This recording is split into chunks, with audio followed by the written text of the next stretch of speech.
boma.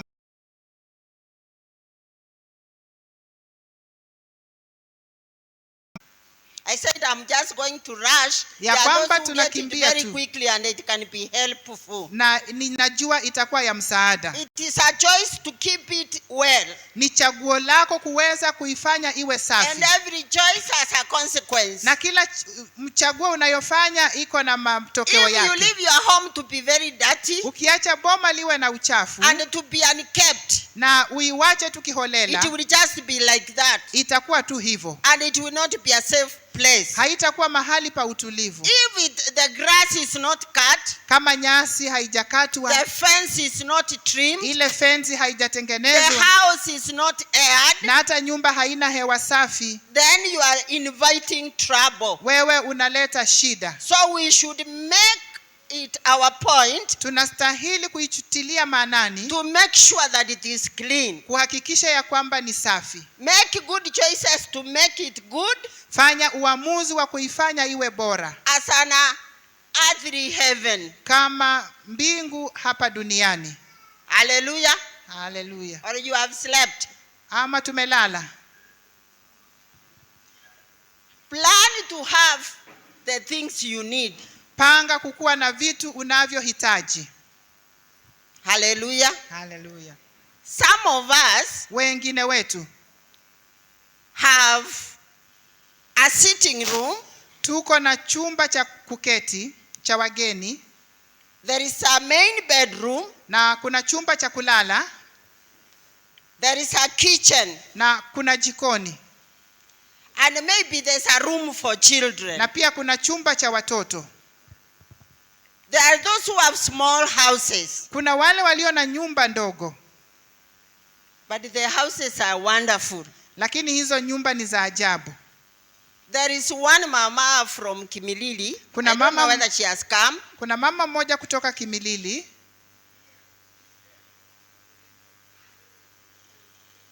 Oh, that lady is called Jackie. Huyu dada anaitwa Jackie. I went to visit her home. Nilienda kutembea kwake. Before she came to where she stays now. Kabla akuja mahali ambapo anaishi sasa. She was talking to me as I was just looking at the house. Alikuwa ananiongelesha tu lakini mimi naangalia nyumba. It was just a small house. Ilikuwa tu ni nyumba ndogo. She had collected these jerrycans for water. Alikuwa amechukua hii mitungi ya maji. And she has washed them clean. Na ameziosha ni safi. And they carried water. Na zilikuwa na maji. They were arranged in one corner of the house. Zilikuwa zimepangwa sehemu moja ya nyumba. And they went up like a wall. Na zimepangwa zimeenda juu kama ukuta. And there were very many. Na zilikuwa nyingi. I looked at those jerrycans. Na nikazitazama. Then there was a table somewhere. Alafu kukakuwa na meza mahali. She had arranged the clothes. Alikuwa amepanga hapo nguo. She did not even have a wardrobe. Hakukuwa na mahali pa kuweka nguo. But the clothes were in stairs. Lakini hizi nguo zilikuwa zimepangwa hatua kwa hatua. They were going up and up and up. Zimeenda juu juu juu. She had those ones she's using now. Alikuwa na zile ambazo anazitumia sasa. Then those ones which have been used she kept somewhere. Na zile ambazo zimetumika akaziweka kwingine. Then there was what are they called? The pasias. Alafu kukakuwa na pasia pale, curtain. And there was a bed one side. Na kukakuwa na kitanda katika eneo lingine. And there was a pasia. Alafu kukakuwa na pasia pale. Then there were tables. Alafu kukakuwa na meza. And there was a ceiling. Na kulikuwa na ceiling pale. Not this kind of buying. Not the one they buy. Sio hii ambayo tunanunua. But she arranged it. Lakini yeye alijitengenezea yake. I said, wow. Nikasema wow.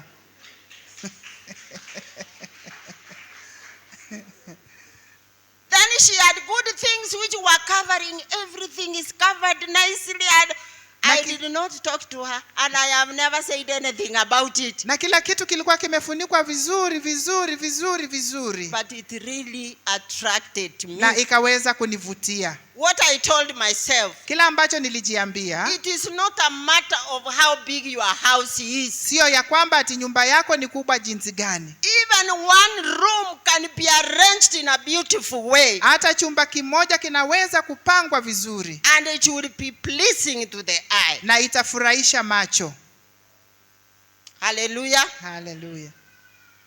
The Bible has said the house will be built. Biblia imesema ya kwamba nyumba itajengwa. You have to get the knowledge. Unastahili kupata maarifa. I saw somebody who built a house. Niliona mtu aliyejenga nyumba. I'm usually interested in looking at houses. Huwa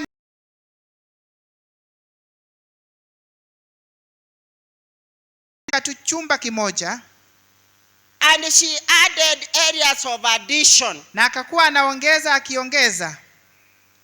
She moved from a rental house to one room house. Akatoka katika nyumba ya kukodesha akaingia katika nyumba ya chumba kimoja.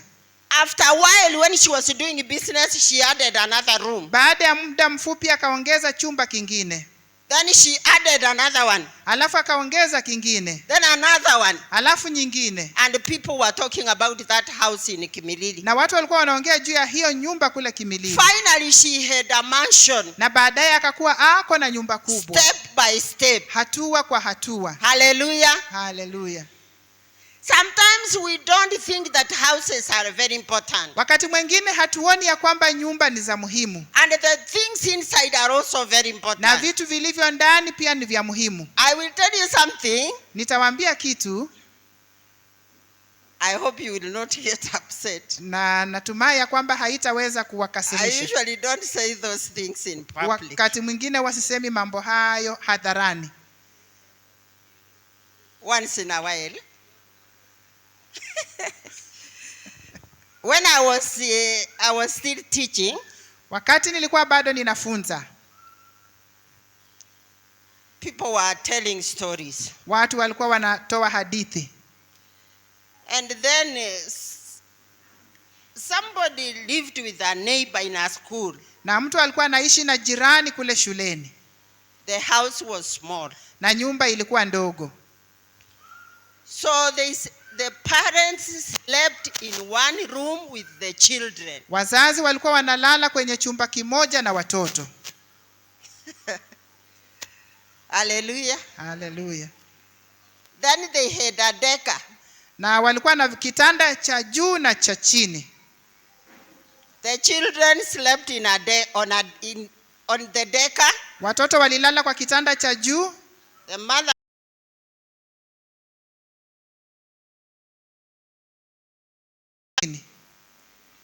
Then during the day, kwa hivyo mchana, children started stories. Watoto wakaanza hadithi. I told my husband the other day, he really laughed. But that was something I learned a long time ago. Hiyo ni kitu nilijifunza kitambo. He said, Fafa tu analewa. Fafa. Mnajua watu wanaita father Fafa. It was that tribe. This Fafa anakuja kama amelewa. Na akiingia mutetemeko inakuja kwa nyumba. Mutetemeko unafikiria watu wataanguka. Sasa the child is very innocent.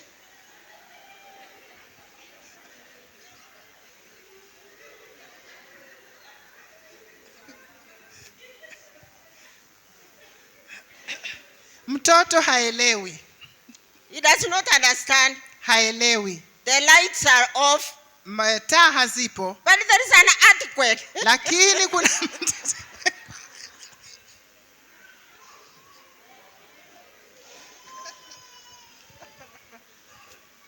kuna mtetemeko wa ardhi.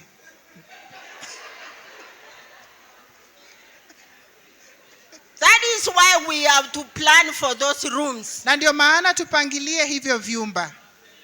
Hallelujah. Hallelujah. Have your room.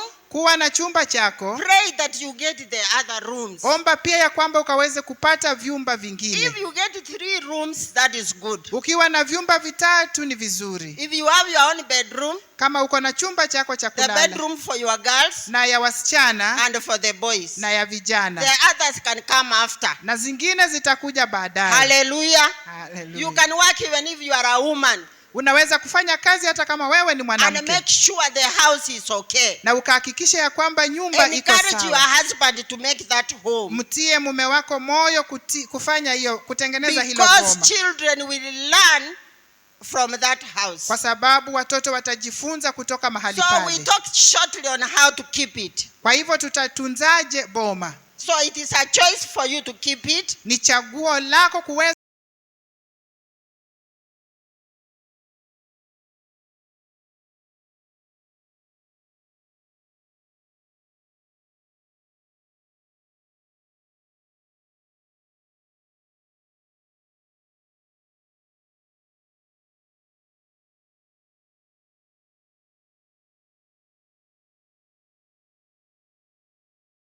Like Madam Ann, kama Madam we Ann. plan other things. Tunapanga mambo These mengine. days you can make the home very comfortable. Siku hizi unaweza fanya boma liwe nzuri. There are those who are in business now, Kuna wale walio katika biashara, and you can get money. na unaweza kupata pesa. Don't just buy the clothes. Usinunue tu nguo. Build a clean kitchen Jenga jikoni safi, where you can keep the things. mahali ambapo unaweza kuweka vitu. Buy a gas cooker. Nunua ile gas cooker ya kupika. Buy a washer.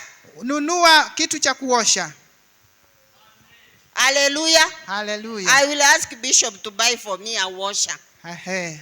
Because when the maid goes, Wakati msichana anaenda, you will not let the duvets to smell. hautaacha zile malazi inuke. You will put it in the washer Utaiweka kwenye mashini and dry very quickly. na inaosha haraka, And it will be good for you na itakuwa nzuri and for your visitors. na kwa wageni wako. So if you have a washer, the better. Kwa hivyo kama uko na mashini uko sawa. We are used to the fridge. Tumezoea kuwa na mahali pa kuweka Have chakula. a freezer. Kuwa na mahali pa kuweka If chakula. you can have it, Kama unaweza kuwa because nayo. it can keep food for a longer time even when the power is gone. Inaweza kuweka chakula kwa muda mrefu hata You kama hakuna arrange the stima. things there. Na unapanga chakula pale. Each one of us is moving at our own pace. Kila mmoja anasonga kwa hatua yake. It is not all at once. Sio wakati Don't mmoja. go and fight at home that you want those things. Usiende kupigana kule nyumbani ati unataka hizo vitu. It is step by step. Ni hatua kwa hatua.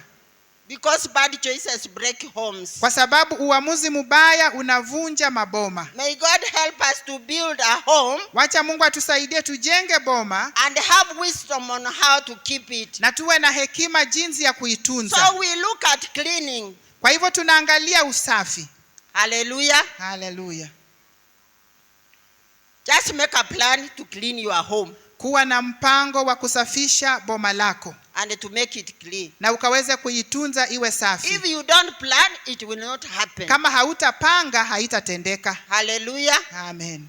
Keep only what, my daughter is the one who tells me, keep only what you need. Kuwa tu na vitu vile ambavyo unahitaji. Don't keep very old things in the house throughout the year. Usiweke vitu ambavyo vimezeeka miaka nenda miaka rudi kwa nyumba. We are having a mission to Kisii. Tuko na mission kule Kisii. Collect all the clothes. If your children are big, Sanya nguo zote za watoto ambao wamekuwa. wash them, iron them, and bring them to Kimilili. Zioshe na uzilete kule Kimilili. We shall take them to Kisii Tutazipeleka kule Kisii when we go for mission. wakati tutaenda huduma kule. If your child is 5 years and you are keeping the towel, Kama mtoto ni miaka 5 na bado umeweka taweli yake, what do you mean? wewe unafikiria nini?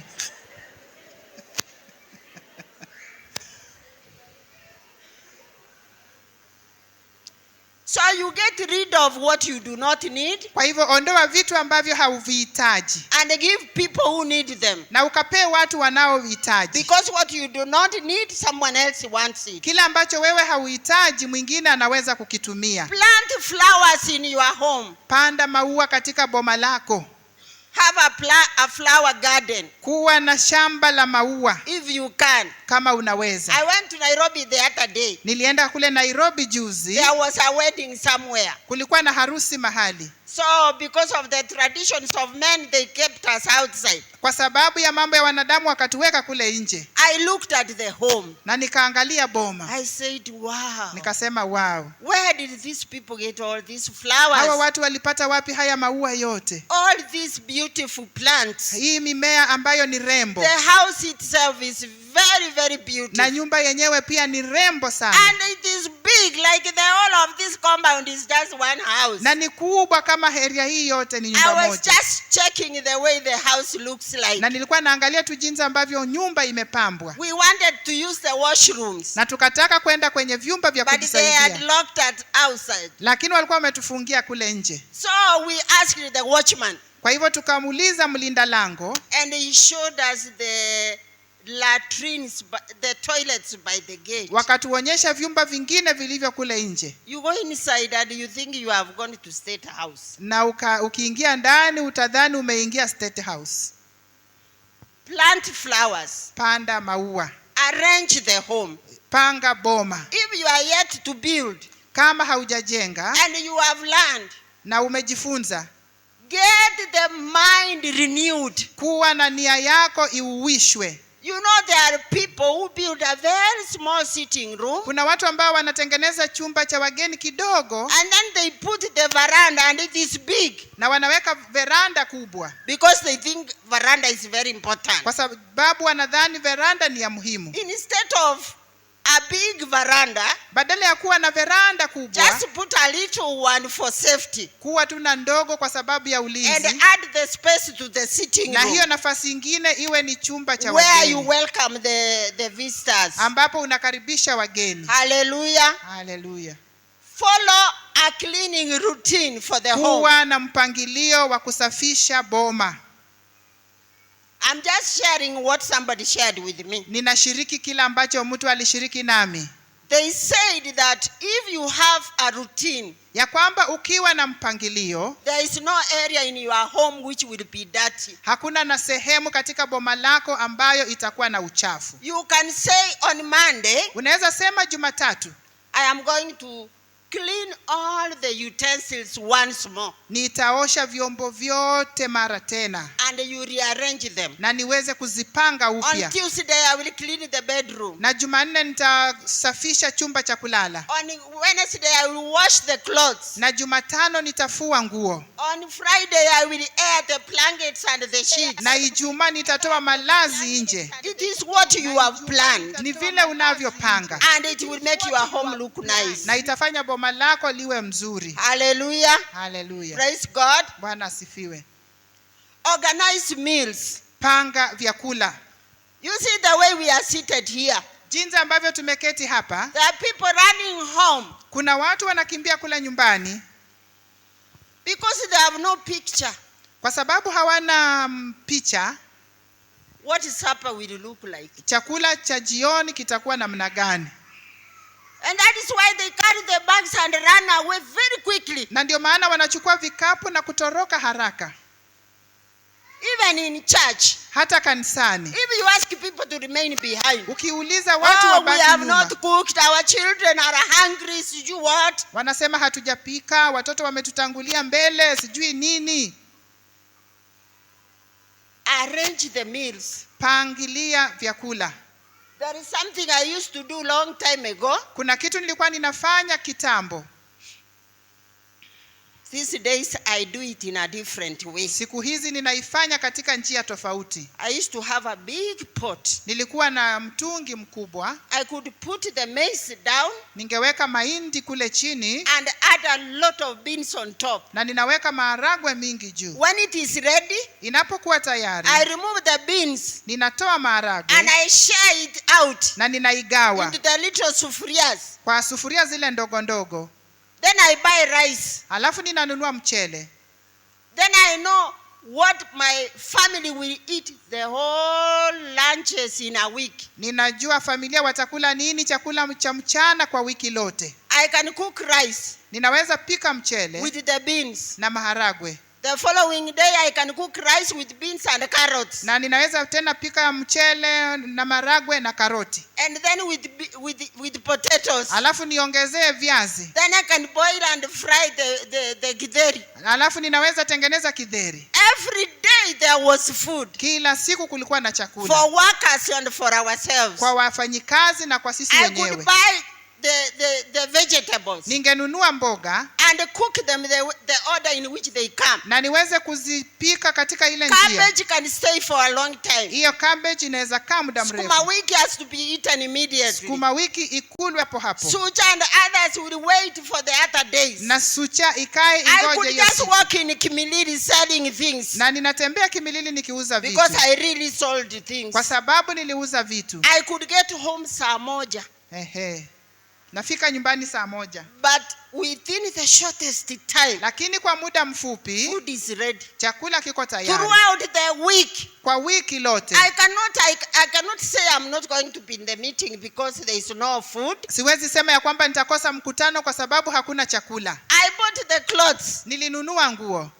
Even for my husband. I'm sorry. I hope he will not quarrel me. Kwa askofu natumai hata nigombanisha. Hallelujah. Hallelujah. I could get even 10 shirts. Natafuta hata mashati 10. Wash them and match them with the suits. Na ninaziosha na ninazipanga vizuri. And hang them on hangers. Na ninaziweka kwenye hanga. A coat, a trouser and a shirt. Koti, longi na shati. His work. Kazi yake. He is very good at ironing clothes. Yeye ni mzuri wa kupasa nguo. When he wants to get out, akitaka kutoka, he just takes the hanger. Anachukua tu ile imepangwa. Because that is where kuna bala. He doesn't know how to match green from red and grey. But I could have kept for him everything. Lakini nimeipanga. So he just takes it like that. Yeye anachukua. He irons. And puts on. Na anavaa. From Monday to Monday. Kuanzia Jumatatu hadi Jumatatu. There is no day that he could quarrel because his clothes are not washed. Hakuna siku aligombana kwa sababu nguo haijaoshwa. When I come in the evening, I know how to wash while seated. Nikikuja jioni ninaosha kama nimeketi. And washing clothes is one of my best work. Na kuosha nguo ni kazi yangu moja nzuri. I make them very clean even in darkness. Ninaziosha zinakuwa safi hata kwa giza. The following morning I just hang them. Asubuhi inayofuata ninazianika. Make an organization and be ready to be a Christian servant woman. Jipange na ukaweze kukuwa tayari kukuwa mwanamke Mkristo. A worshiper of God. Muabudu wa Mungu. Hallelujah. Hallelujah. Have I said too many things? Je, nimesema mambo mengi sana? So you can make routines for meals. Unaweza kupangilia chakula. Clean your body.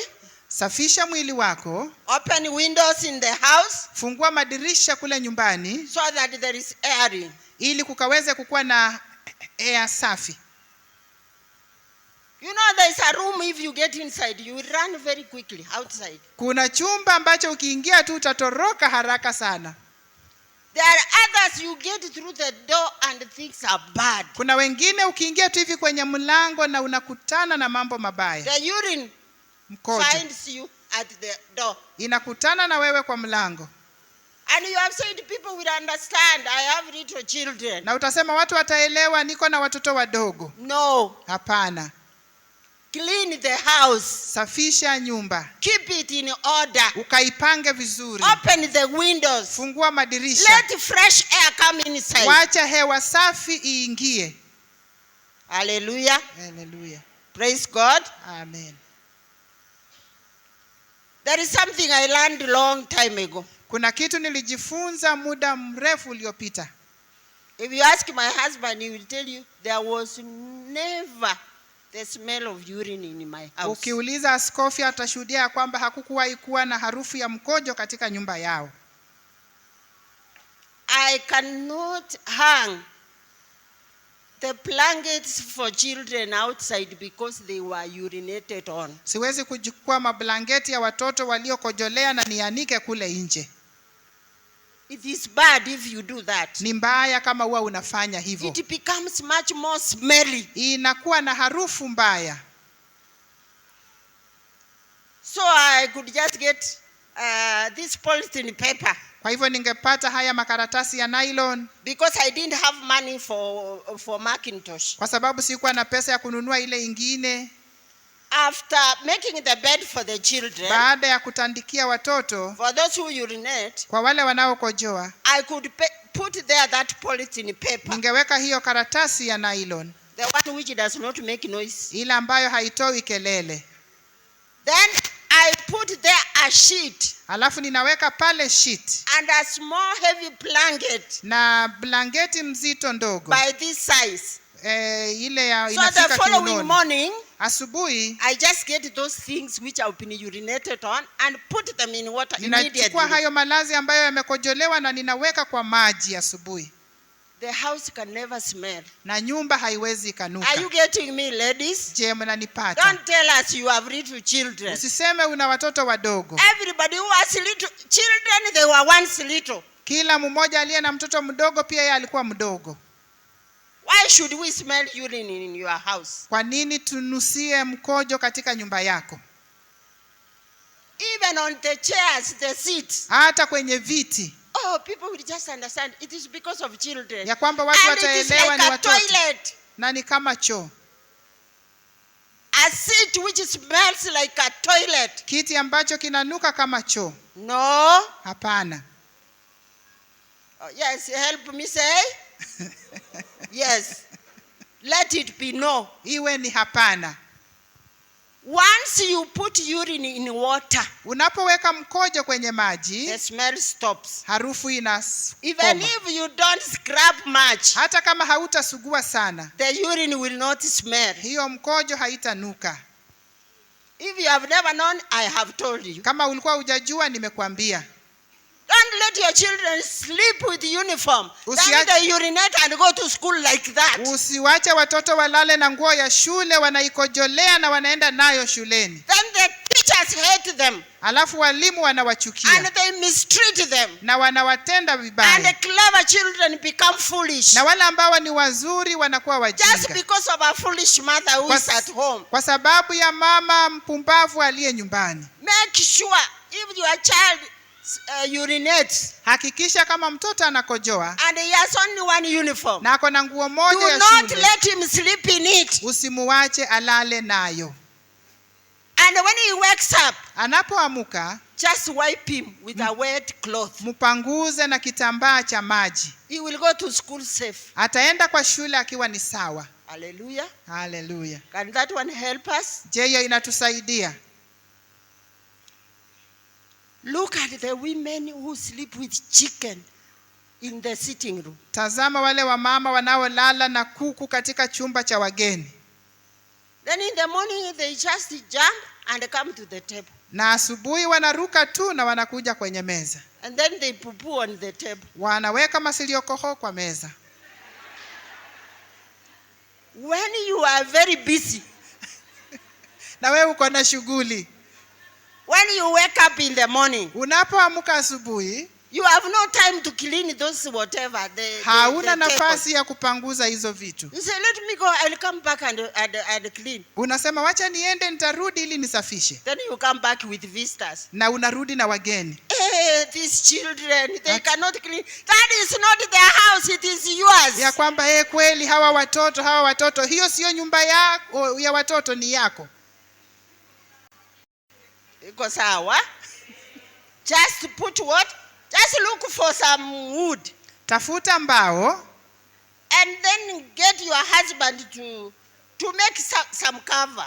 Naambia mume wako atengeneze kitu cha kufunikia. Then you put the sacks there. Na uweke magunia pale. In the morning remove and take out. Asubuhi toa hayo magunia yapeleke nje. Leave the house clean. Uache nyumba ikiwa safi. After you use utensils, hata ukitumia vyombo, put them together. Ziweke pamoja. At one place if you cannot wash. Mahali pamoja kama hautaweza kusafisha. But if you can, make sure you clean with, you sleep with a clean kitchen. Kama unaweza lala na jikoni ambayo ni safi. Have you ever visited somebody? Je, umewahi tembelea mtu? Then you find the sufuria one corner. Unakutana na sufuria pale. Then there are some cups another corner. Na vikombe pale. The one they used yesterday at this side. Kile ambacho walitumia jana kiko pale. So you just put the leg like na this. Na huko unaruka na unaruka. So that you don't step on the utensils. Hata unashindwa ukanyage wapi. What are you doing? Unafanya nini? We are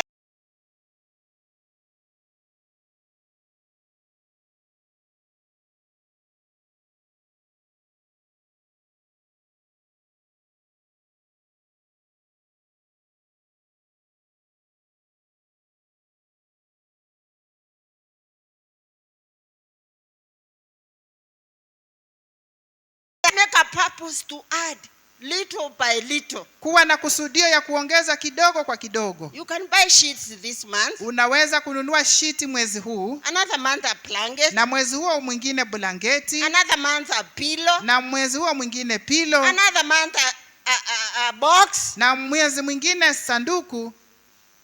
And you make sure the home is ordered. Na unahakikisha ya kwamba boma liko na mpangilio.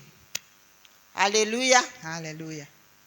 I thought of saying these things. Niliwazia juu ya kusema mambo haya. Because I have seen that it is a big problem. Kwa sababu nimeona kuna shida kubwa. You can get a lady outside. Unaweza kupata mwanadada kule nje. Smart like us. Ako tu mrembo kama sisi. Hata sisi tuko smart, si ndio? Tuko smart.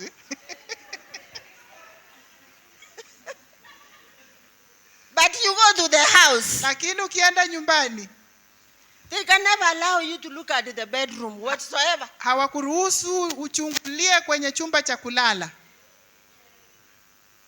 The birds she used last month are under the bed.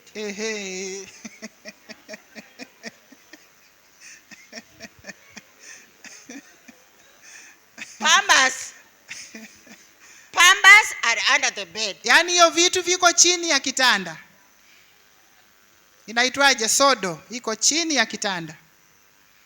Hallelujah. Hallelujah. So please, we are not of that type. Tafadhali sisi sio wa aina hiyo. The Bible says do everything in orderliness. Biblia inasema fanya kila kitu kwa mpangilio. Having the mind of Christ. Ukiwa na nia ya Kristo. We have never talked about this, but it is important. Hatujawahi ongelea hii lakini ni ya muhimu. I hope you are blessed. Ninatumai umebarikiwa. Hallelujah. Hallelujah. Amen. Thank you. I just want to say something. We wanted to do this. Tulitaka kufanya